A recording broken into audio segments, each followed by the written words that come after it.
Assalamualaikum semuanya, kembali lagi bersama channel Misbar. Di video kali ini aku akan menceritakan film berjudul Batian Stone. Bercerita tentang nasib wanita di wilayah negara konflik yang harus berjuang hidup dengan sangat keras. Gimana kisahnya?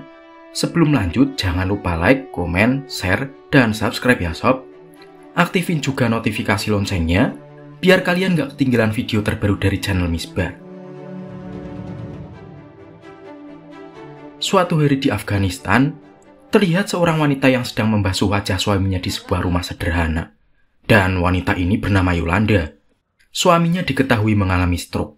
Dengan terus berdoa dan penuh harap, Yolanda mencoba berbicara dengan suaminya. Namun sayang belum ada respon sama sekali dari pria tersebut. Dia juga tampak kecewa, karena sebelumnya seorang pria pernah mengatakan, jika kondisi suaminya itu akan membaik dalam waktu 2 minggu. Namun sudah 3 minggu berlalu tidak ada tanda-tanda membaik sedikit pun.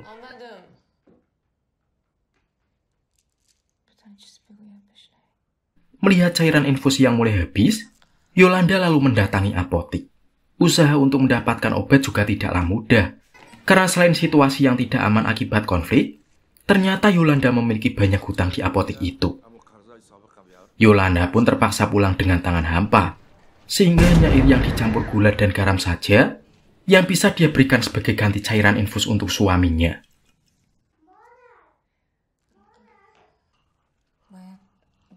Yolanda semakin pusing, karena sosok bibi yang selalu diandalkan sebagai tempat untuk meminjam uang, ternyata malah diam-diam sudah pindah dari kontrakannya.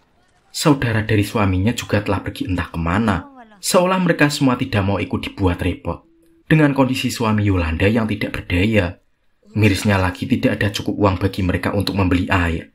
Hal ini membuat anak-anak mereka harus kehausan sepanjang hari.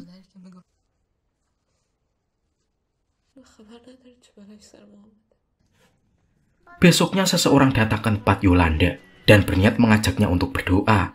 Namun bukannya menuruti ajakan tersebut, Yolanda malah berkelit jika dirinya sedang datang bulan. Ketika masuk kembali ke dalam rumah, Yolanda dibuat marah setelah melihat kedua putrinya yang tengah bermain-main dengan tubuh sang ayah.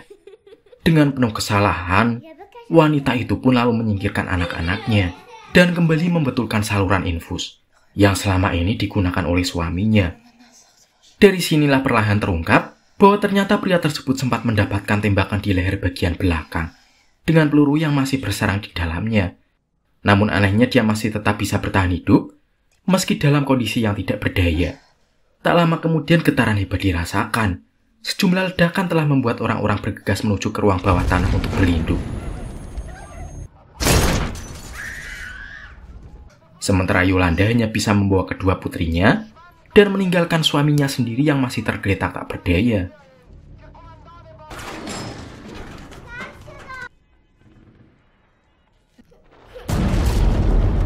Setelah dirasa aman, Yolanda lalu kembali ke rumahnya dan langsung mengecek kembali kondisi suaminya. Namun dia tidak bisa berlama-lama karena Yolanda harus segera kembali ke ruang bawah tanah demi terhindar dari serangan susulan. Namun setelah dia meninggalkan suaminya, sialnya tiba-tiba datang 3 pria bersenjata yang langsung menggeledah rumahnya. Bahkan mereka yang melihat suami Yolanda langsung merampas cincin dan jam tangan yang dikenakannya. Hal itu membuat Yolanda menjadi kesal atas apa yang dilakukan pria bersenjata tadi. Yolanda akhirnya memutuskan untuk segera pergi mencari keberadaan bibinya, karena hanya dialah yang selama ini dapat membantunya. Yolanda bersama kedua anaknya kembali mendatangi kontrakan lama sang bibi. Dengan memelas, penghuni kontrakan yang awalnya mengaku tak mengetahui keberadaan bibinya, akhirnya memberi suatu alamat yang diyakini menjadi tempat tinggal baru sang bibi. Berbekal alamat yang didapatkannya, Yolanda akhirnya berhasil menemukan bibinya yang ternyata sekarang tinggal di salah satu rumah susun dan menjadi pekerja di sana.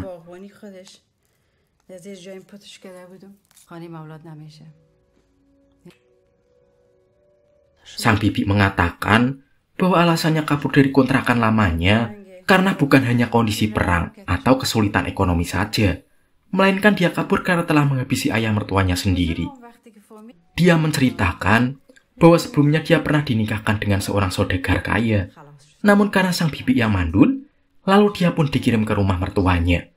Dan sial bagi sang bibi, Bukannya mendapatkan perlakuan yang baik seperti menantu pada umumnya, dia justru dijadikan pelayan oleh mertuanya sendiri. Parahnya lagi ayah mertua yang mengetahui kondisi menantunya yang mandul, malah menggarapnya dengan sangat rutin. Sang bibi yang kesal karena perlakuan tersebut, akhirnya memutuskan untuk menghabisi ayah mertuanya, dan kemudian kabur dari sana. Yolanda pun akhirnya menitipkan kedua putrinya di sana, dan bergegas pulang kembali ke rumahnya untuk mengecek kondisi suaminya.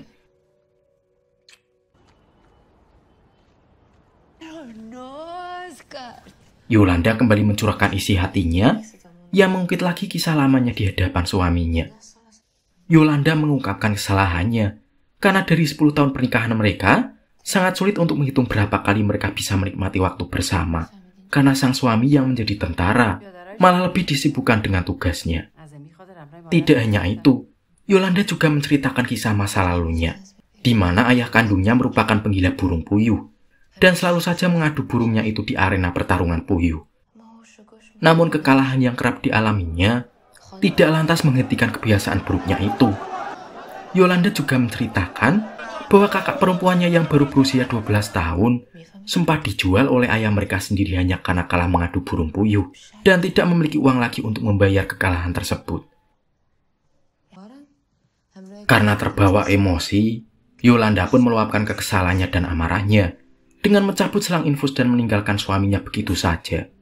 Karena dia menganggap suaminya selama ini telah membuatnya menderita. Tak hanya itu, Yolanda juga menyumpahi suaminya sendiri agar cepat mati.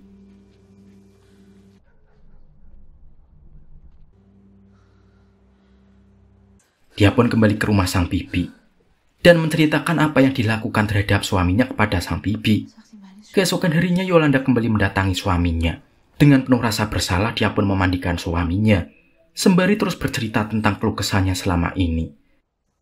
Yolanda mengungkapkan betapa dia rindu akan kehadiran sosok suami dan menyayangkan suaminya yang terus berperang hingga sangat jarang menyentuhnya. Sianya lagi karena jarang bertemu dengan suaminya, dia malah sempat disangka mandul oleh mertuanya, hanya karena dia belum berhasil memiliki keturunan. Obrolan itu pun berakhir setelah seorang pria menghampiri rumah mereka. Pria itu memperingatkan bahwa tak lama lagi akan ada lebih banyak serangan yang datang, dan dia pun meminta agar Yolanda beserta suaminya untuk menyelamatkan diri. Mendengar pernyataan tersebut, Yolanda sempat akan pergi dan mencari perlindungan. Namun dia mengurungkan niatnya, menyusul banyaknya pasukan bersenjata yang mulai berdatangan. Yolanda kemudian menyembunyikan suaminya di dalam lemari. Namun dia sendiri justru kini dibuat bingung, karena tak ada lagi tempat baginya untuk bersembunyi. Tak lama kemudian datang seorang pria yang langsung menodongkan senjatanya. Tak ingin terjadi hal buruk pada dirinya maupun suaminya, Yolanda pun hanya bisa terduduk dan mendengarkan setiap ocehan dari pria yang ada di hadapannya. Takut dijadikan budak, Yolanda kemudian mengaku jika dirinya adalah seorang penghibur yang terpaksa menjalani profesi tersebut karena didesak oleh kebutuhan ekonomi. Mendengar pengakuan Yolanda, pria tua itu seketika merasa jijik.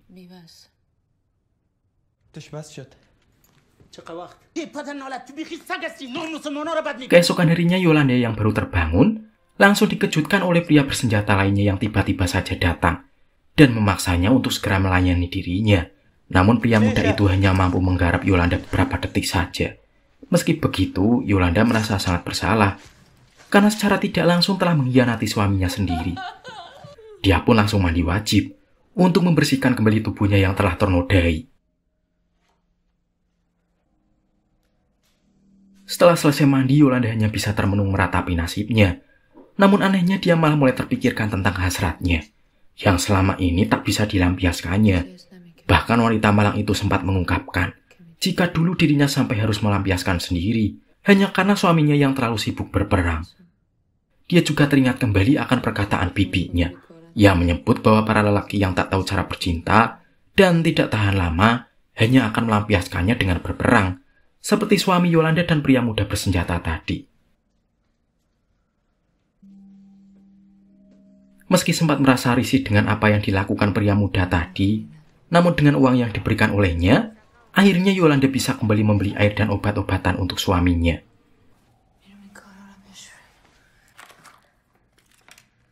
Keesokan harinya pemuda itu tiba-tiba datang dengan membawa uang, seolah menegaskan kedatangannya hanya untuk menikmati Yolanda. Entah karena kebutuhan akan uang atau biologisnya, Yolanda tak lagi keberatan untuk melakukannya dengan pria tersebut.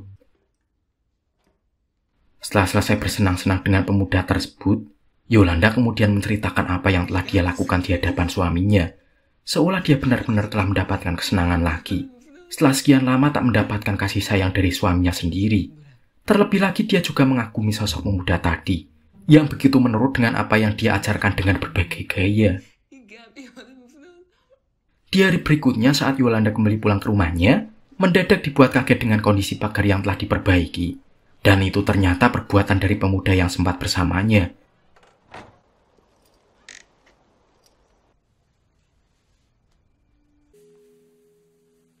Keesokan harinya kejutan kembali dihadirkan oleh pemuda itu.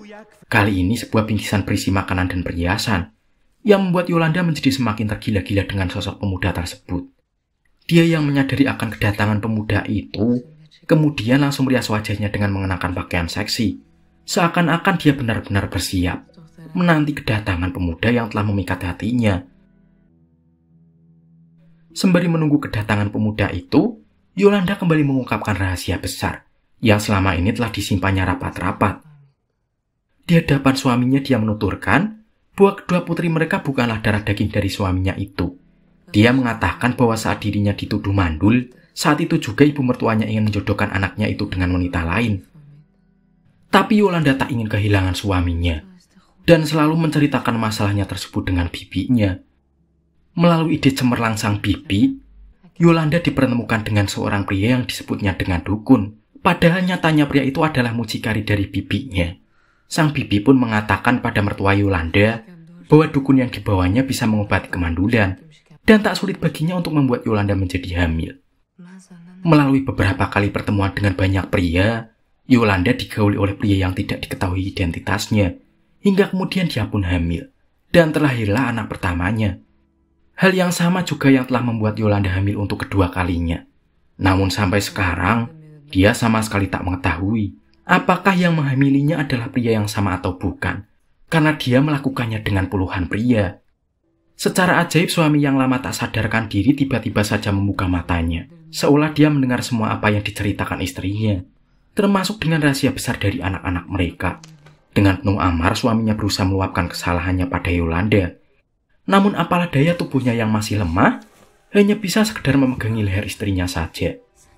Sementara Yolanda malah meraih sebuah pisau dan menikamkannya pada tubuh suaminya tersebut.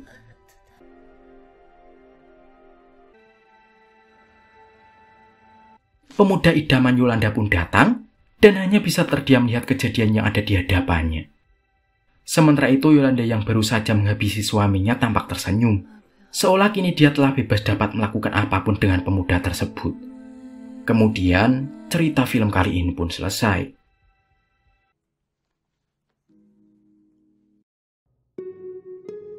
Nah, itulah cerita film Patience Stone Soap. Makasih ya udah nonton, semoga kalian terhibur ya. Sebelum aku pamit jangan lupa like, komen, subscribe, dan aktifin loncengnya ya. Makasih udah nonton, sampai jumpa di video lainnya. Wassalamualaikum warahmatullahi wabarakatuh.